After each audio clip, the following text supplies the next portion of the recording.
Hi everyone, I'm Airier, and today we're looking at the next part of Star Wars vs. Warhammer 40k, episode 22 of Storm Breaks. Last time around, we got to the reinforcements of the Imperium side.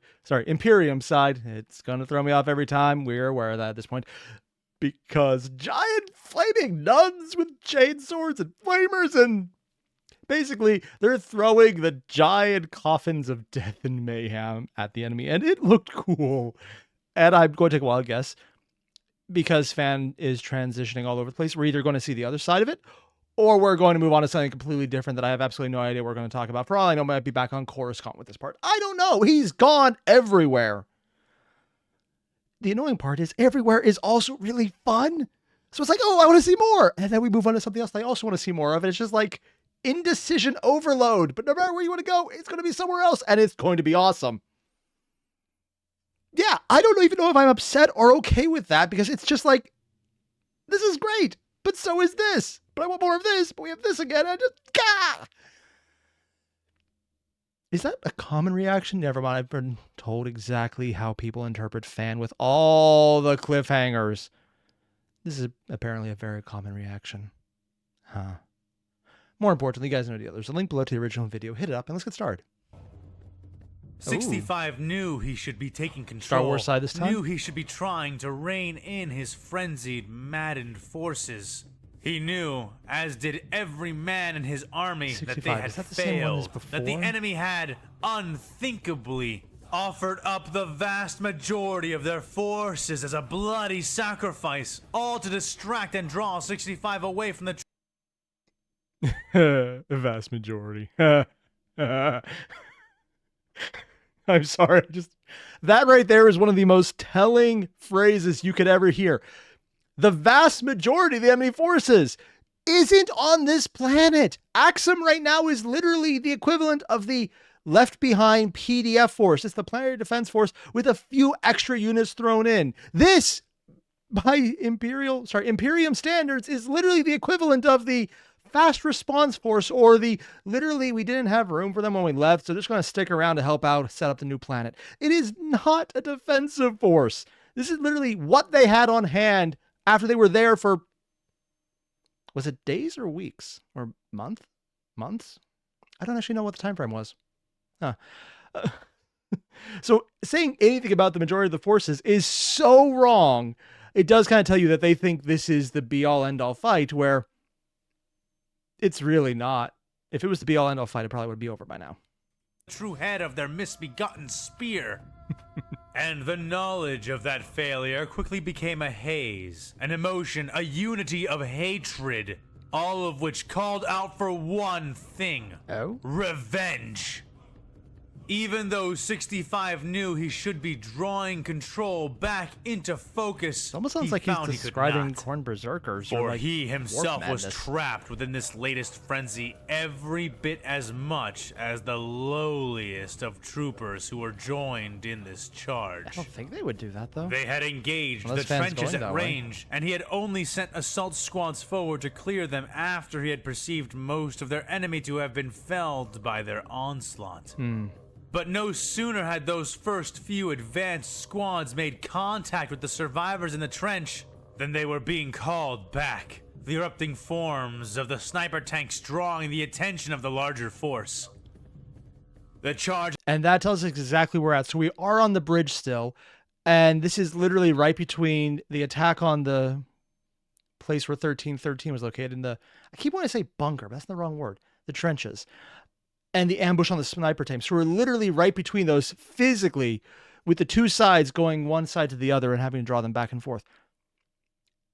Is this before the redemption engine? Sorry, no, that's a different one.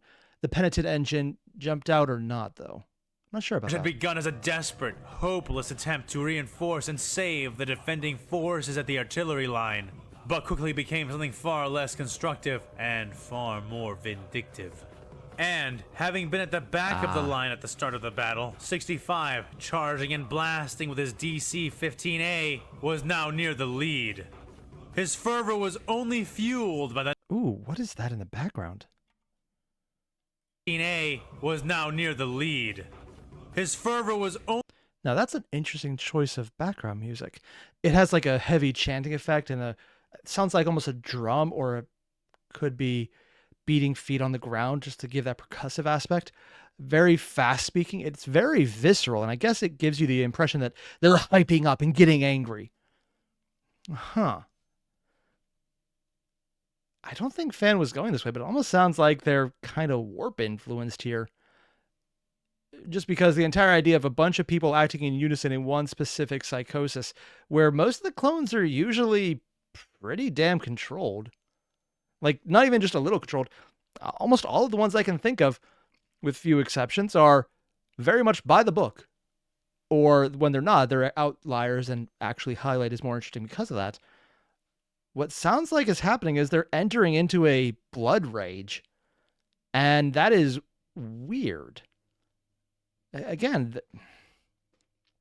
I've heard talk that there's some possibility that the Star Wars canon is heading towards the idea that while none of the Mandalorians or the stock the clones are drawn from, Jango, are actively accessing the Force, or in this case, the warp, there's that inherent aspect of it because apparently the first Mandalorian who had the Darksaber was a Jedi as well. So maybe there's some kind of genetic aspect that gets access to it. So if you include 40K in that, maybe there is access to demons or some kind of mental overflow.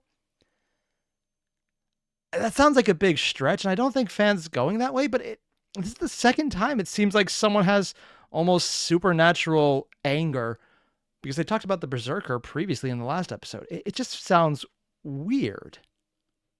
Am I the only one thinking that? Maybe. I don't. It just seems like an odd thing to highlight more than once. And Fan's a very competent writer, so I don't think he would do that by accident. Only fueled by the knowledge that they would soon have full air support, imagining the hell he would order onto the Imperial fanatics with great relish. But before that, he was determined to kill several with his own rifle, and he was not the only one who thought so. He's gone rage. The men fired as they found clear shots, even before they entered effective range. It barely mattered. The power of the DC-15, combined with the number of them, made accuracy a negligible factor as the clones began to open fire, laying There's a joke in there about stormtrooper accuracy who seemed somewhere. to be retreating back towards the ledge that they had cleared to perform their ambush. Okay, so we're getting literally the beginning of this. He smacked the side of his helmet and activated his we can comms. see the penitent engine reaction. Get me Not air just the command, aftermath. he ordered. Patching you through, sir. Please hold. Came the response from the other end. This was the third time he had gotten that answer, and 65 did not know if they were being slow or if he was being impatient, nor did he care. He was about to begin insisting when he was forced down, a spray of laser strobes blackening his armor and a part of his helmet, and driving him into cover. He slid in the mud, his newly armor charred is armor really good against smoking under las guns. the cold rain as he came to rest behind the burned-out body of the foremost sniper tank, soon joined by many more of his men. Set up mortars! He ordered into his comm, peeking out from behind cover and laying down fire as he did. His helmet package began filtering out the rain, highlighting silhouettes in his field of vision for him to target. That's actually useful. 65 began dropping them wherever he could find them, feeling vicious vindication as he killed one and then 3 more. He honed in on the 4th silhouette, sighting it down and then feeling the cold bite of the rain sink into his very blood. If I'm not mistaken, this is the same guy who we started this perspective on from the clone side, who I initially thought was so controlled and cool, losing his calm. And this is very much well beyond losing his calm. This is going full on just what the fuck levels, man. Like, there has to be more work here. Is it set up for something, or is Fan just showing that the Republic troops in general are kind of fucked up? I know he already kind of thinks that in general the only true Star Wars Jedi are Ahsoka and Obi-Wan, because everyone else has fallen already to some extent, or on their way to, or just given up in Yoda's case. Granted, canonically, Yoda actually had given up at this point already, so yeah. Huh. Maybe he's trying to show something about them and using this as the example rather than warp influence. I mean, I keep going to that, but it could just be good old-fashioned people breaking in mass. That just doesn't sound right. The silhouette he was tracking grew larger and larger and larger. Its details coming more and more into focus as it cleared the distance between them, moving at a frightening pace. Fire was streaming from its left arm, and its right seemed to be sparking and crackling with lightning, burning away the rain that fell onto it in sheets of steam. Weapon, then. But more horrifying than any of that was the sound it was making. A sound that grew louder as it scrambled and clawed its way closer to the faltering clone lines. Yep. It was screaming, a horrible, nightmarish wail that managed to ring out like the dirge of a terrible droid and the frantic death screams of a person being opened up without anesthetic. Hostile walker incoming. Literally what happened to them, contact. Prepare to surround it. 65 ordered, firing downfield into the thing. The commander tensed, feeling his eyes strain, widening in his skull when the walker swatted his shot out of the air with its sparking, bladed fist. Ooh. It was bounding straight for him and his cover, the mud around them quaking at its rapid approach. He kept firing at it nonetheless, his breathing growing ragged as the thing came ever more into focus. By the many moons! Commander, what the cock is that thing? One of the men near him yelled, shock and disgust ringing in his voice like a clearly struck chord. Yeah. It's a fragged fanatic, and it needs to die! 65 Hell, yelled the Imperium back. would agree with you on that. The thing was like a droid he'd only find in his worst possible nightmare. Just going to highlight here because this is something I've actually seen a bit lately. When it comes to some of the most fucked up things with droids, and I can't believe I'm going to say this, if you really look into some of the Star Wars lore, they have things that somehow manage to out what the fuck 40K. Not a lot. Not often. But they are a thing, and I have no idea if Disney has confirmed that they are now in the new canon or not, and I'm absolutely terrified to find out they might have, because I think they did open a horror line. There's a lot of things in the previous Raven time during the entire area where there's the Sith Empires versus the Republic. And yeah, they had some really fucked up viruses that were techno-organic, and it's like something out of Marvel before it became more joke-based. And there's some really fucked up things. Viruses that would turn people into droid monstrosities, and just they were nasty. It's like instant flayed ones from everything. Yeah, that's on this side. It only reminds me of it because thinking that this is the worst nightmares from the Imperium, where there's actually things that are admittedly as scary or worse on the Star Wars side, of this flavor at least. It was rigid and rusty, with a thick, roughly rectangular body supported by two large bird-like legs. Its arms were relatively thin, the bare bones of a war machine overlaid with cables, wires, pipes, larger tubes, and a get fine shots on coating them, of rust. Pumping them so full of all the mess to keep them alive. At the end of the right arm was a fist composed of whirring, interlocking saw blades, sparking and crackling with horrid alien technology. Mounted to its left arm was nothing resembling a hand or fist, but rather two dripping fiery nozzles affixed to a pair of bulbous metal tanks. But it's a walking death trap, intentionally the most horrible aspect of the bounding, agile warwalker was not its weapons or depraved form, but rather its single soul occupant. Crucified in the center of its body, held spread by the puncturing tendrils of hundreds of extending cables, was the brutalized form of a nude woman. The only garment she wore was a blindfold, the two-headed eagle of the insane Imperium printed onto its face. The Imperial was covered in scrapes, cuts, bruises, and blood, most of which seemed to be her own.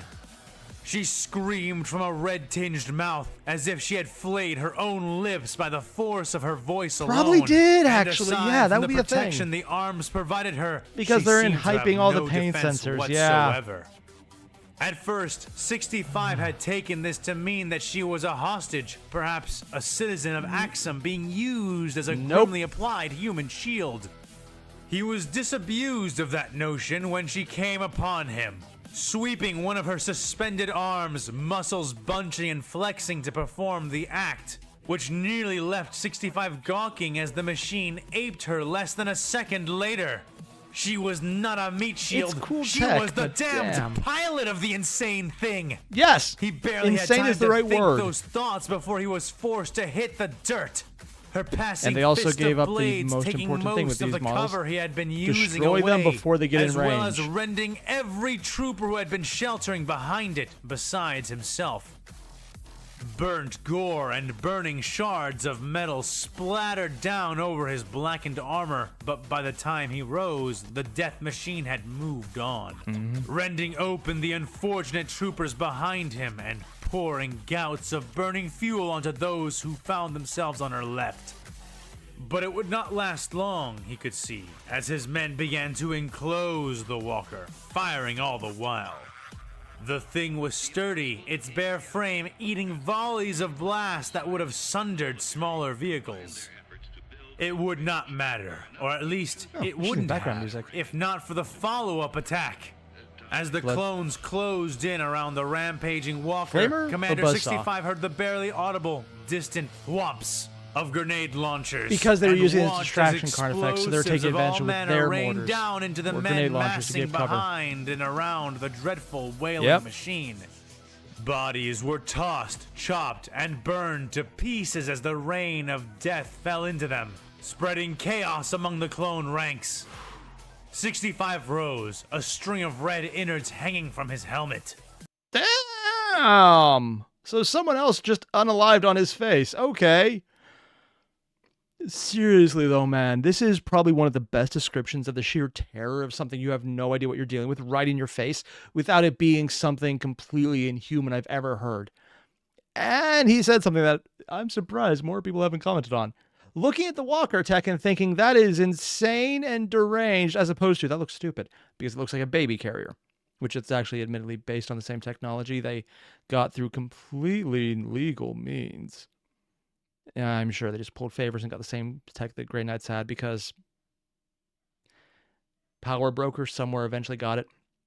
How they might have been given it because reasons, for all I know. Or maybe they just found the original source. Doubtful. Still, though, man, it's just the sheer shock and what the fuck? I love that. And because you're focusing so much on the narrative sense, moving into a more technique-based thing that Fan is doing, he's showing exactly why a distraction like this is really well done. Because he's only focusing on the shock and awe of the penitent engine itself running in. Not just highlighting that they're not paying attention, but not describing anything outside of that, its impact. So that when the grenades start coming down, that's like the, oh shit, yeah, still fighting.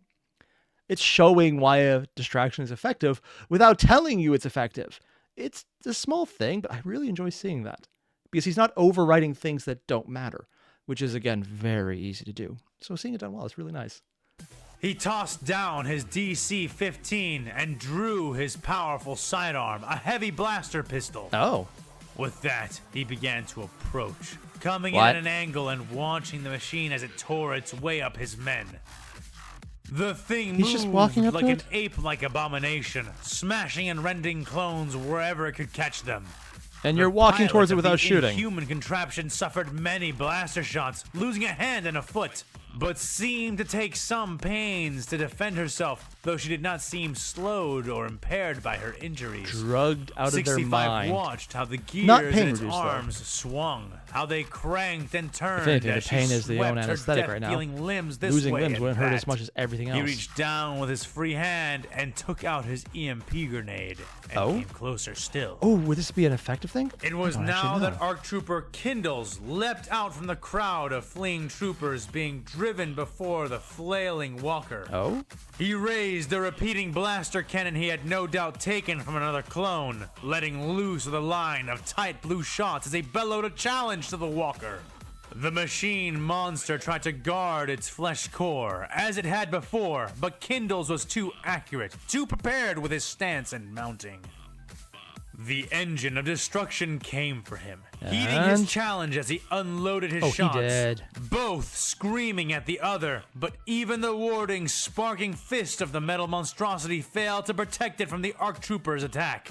So he got the good shots. The woman bound to the center of the machine was ripped into ragged halves by the line of blaster fire. Is that going to be enough? Her spine severed and legs falling forward almost out of the machine. Ugh. Oh, actually The severed. woman screeched and then went silent, her lower half held dangling gruesomely by a few adhering tendrils that laced her spine. Okay, one. Oh. Fan, you're a good writer, but goddamn you for putting in that. Right? I was like, I don't do gore well, and hearing this actively is making me feel nauseous. I can't do gore. It literally hits me physically every time. Even if I'm not scared, like right now, it's really cool, but damn, am I feeling it? Oh, if I had eaten right before this, you would be seeing a cut right now in the video. Let's put it that way. Yeah. Hell, I'm still not entirely sure. I might not do that just to go, sorry, just spilling of the tendrils and the go. I'm good for now, but if there's random cuts, you know what happened. Oh, wow. Fan, why'd you have to be good at writing fucked up shit? The machine pitched, losing control of its pacing and momentum and falling forward onto the slurry of mud below it, further crushing the imp pilot beneath it. The whole mangled mess came to rest at Kendall's feet. The clone's chest rising and falling rapidly as the machine slid to a stop before him. Slowly, he turned around to the other troopers, tossing off his repeating blaster. Why? 65 had just drawn close enough to hear his next words. What? See that? That's how you bring an Imperial clanker down! He's about to die because they are still technically not dead, just in shock and dying. The ing is important because it is not already dead. His voice was cut off, as was his right limb when the wreckage beneath him stirred and struck. Bladed arm reaching to destroy the boasting clone. The subtle movement had given it away, and Kindles had begun to leap aside when the claws reached for him, cleaving off his right arm and tossing the ARC trooper several meters into the crowd. The woman, or at least the half of her that was not blasted to ribbons and crushed under her machine, keep him alive, not began to scream again. The hands and arms of the wall walker gouged furrows into the mud as it tried to drag itself closer to the surrounding clones. Flames erupting from the nozzles on its left arm. It was this arm that 65 targeted, pitching his grenade at it and aiming for the bundle of gears and servos that connected the weapon's limb to the main body of the walker. The sphere clinked as it struck the walker, the grenade bouncing and then catching in one of the gapped teeth of a turning cog within the joint. Just as it was going to be crushed by the thrashing movement of the limb, it burst, releasing its aura of electrical disturbance into the surrounding area. I'm actually not sure if they get hardened these things or not. Most notably into the machine it had struck. And? Stepping lightly, having never stopped, he ran up the paralyzed arm, blaster pistol held tightly. The half-drowned, half-crushed, half-intact pilot did not seem capable of noticing him, or any single trooper that was not part of the mass before her, and thus provided no direct resistance as the clone stepped onto her still limb, climbing it like a messy maintenance ladder with only one arm, moving swiftly and without any pause. He soon found himself balancing atop the pitching, shaking body of the thing, balancing precariously as he dashed over to the center of its frame. He reached down with his free hand and grasped tight a handhold he found in the pitted, scorched metal. With his grip secure, he dropped down, hanging from his arm and landing beside the bound, thrashing form of the Imperial pilot. Or is it just hard to get over? She howled and clawed at him with her hand and stump, leaving trails and lines of mud and blood across his white and black armor. Yeah, because rage is all they're allowed to feel. 65 wasted no time, and pain. Jamming the barrel of his blaster rifle into her open, wailing mouth, knocking out 2 of her teeth in the process and pulling the trigger. Damn. The blindfolded woman's eyes seemed to glow behind the wrap as ionized Tabana gas burned a hole through flesh and bone, hollowing out her skull in a single instant. The machine and the pilot it held slumped down, movements relaxing as the now titanic corpse sank into the mud. Yeah. God damn. Like, we've had freaking demon hosts and definitely not sorcerer inquisitors and horrible things everywhere, and literally body horror with Echo, and now this is the part that is going full-on gore. Oh, wow. I mean, it's not even uncalled for, and it fits what's going on, but this is...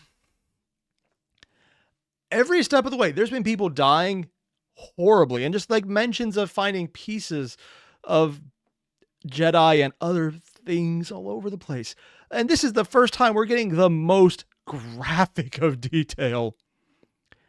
I'm wondering if this is just fan thinking he's more confident in his writing at this point to put in things that he had shied away from early on, or if this is a decision he's made on purpose because it's trying to show the brutality that the clones are now engaging, as opposed to the more clinical, by-the-book shooting that they started with.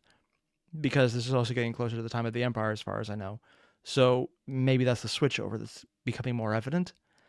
I don't know what his point is, but either way, it is making this really fucking hard to watch or listen to because I think the term is wimp. Yeah, it's graphic as fuck, man. And it's only standing out because it wasn't that much anywhere before. It was always on the edge of, but it never really had as much body parts flying everywhere, except maybe a mention, but not so much detail as right now. The viscera of it is in your face. And in this guy's case, literally on his face plate, at least. But 65 was not done. He blasted her again and again until little remained of her head outside of a blackened, jagged stump. Might just be rage, but could also just be stress relief. And then he jammed the gun into the open hole of her throat and fired again and again. Oh yeah, never mind, this is rage. He spent nearly 20 seconds in this act before tearing himself free and climbing the wreckage, panting hard, blood if he says anything about maim, burn, away kill. The rain. They are monsters! He bellowed into the sky.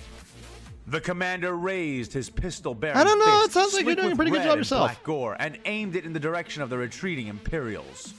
So make sure you kill them all!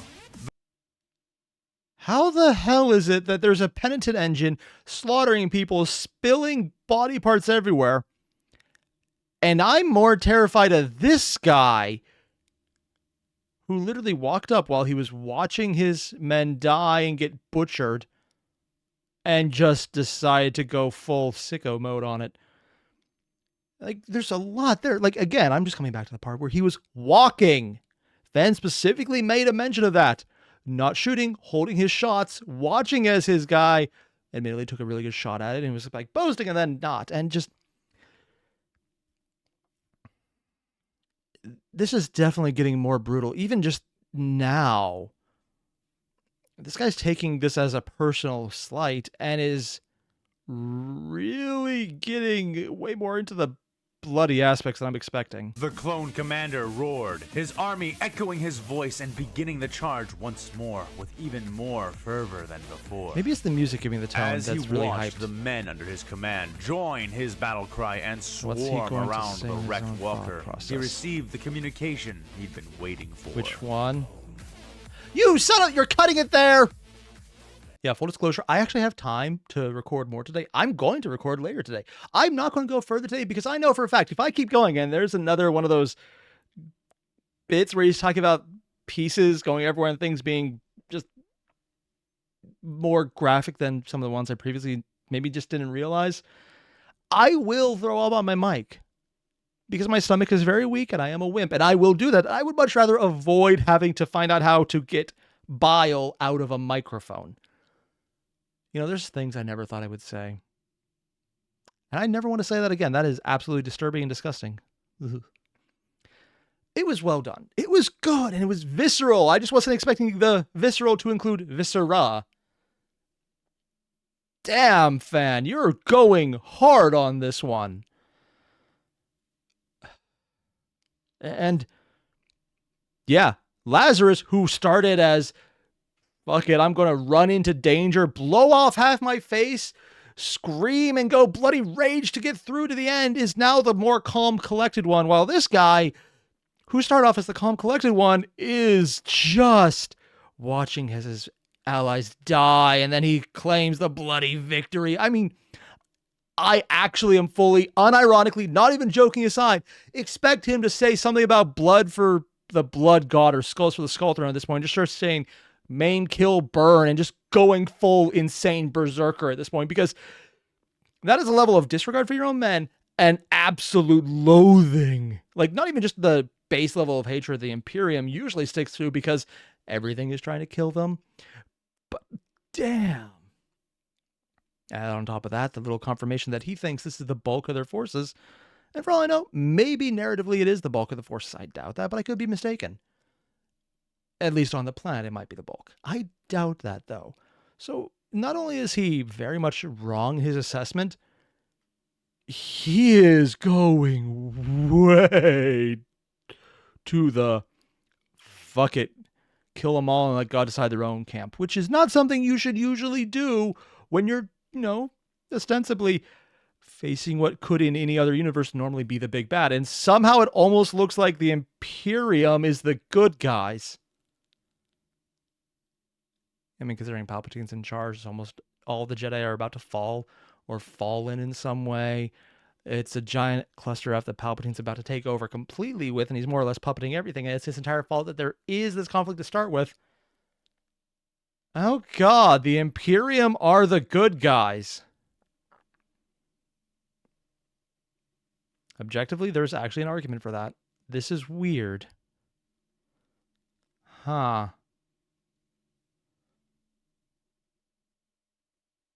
Okay. Yeah. So I'm just going to go and look at something that doesn't involve splatter effects. Otherwise, you guys know the deal. There's a link below, original video. Hit it up. Now, if you don't mind, I may or may not have to go put my head in front of a toilet and not think about this for a bit. Yeah, like I said, really weak stomach. Later.